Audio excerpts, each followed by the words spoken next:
नमस्कार दोस्तों, अपने यूट्यूब चैनल पर स्वागत करती है अर्चना भोजपुरी गीत स्टार पर। देखिए हम बहुत सुंदर एगो माई के देवी पचरा गीत लेके आए हैं। पसंद पर लाइक शेयर सब्सक्राइब करिए। जैसे सब दीदी बैग सपोर्ट करके आगे बढ़ाया वैसे हमारा भी सपोर्ट करके आगे बढ़ाइए। देखिए आप लोग देख ही नहीं रहा, हमारा वीडियो नहीं चल रहा है। आप लोग देखेगा, अपना प्यार दुलार दीजिए। हम अपने खुद बना के गीत हम लोग गा रहे हैं, आप लोग देखिए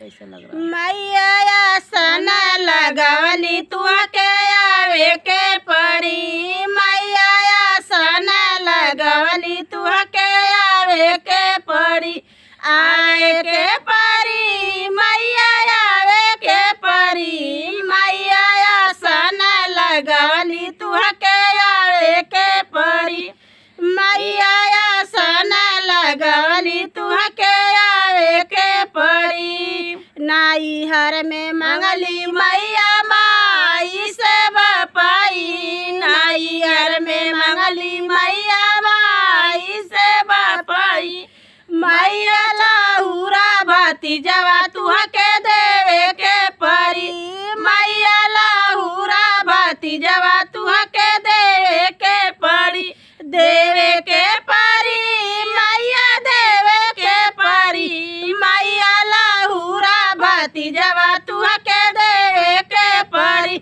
मैया लाहुरा बाती जवा तुहके देवे के परी, मैया सना लगवली तुहके आवे के परी, मैया सना लगवली तुहके आवे के परी, आवे के परी मैया आवे के परी, मैया सना लगवली तुहके आवे के परी, मैया सना लगवली मैया आवे के परी, सासुरे में मंगली मैया सासू ससुरवा,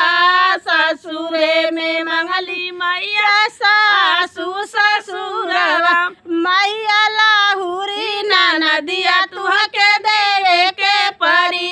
मैया लाहुरी ननदिया तुहके देवे के परी, देवे के परी मैया देवे के परी, मैया लाहुरी ननदिया तुहके देवे के परी, मैया सना लगवली तुहके आवे के परी,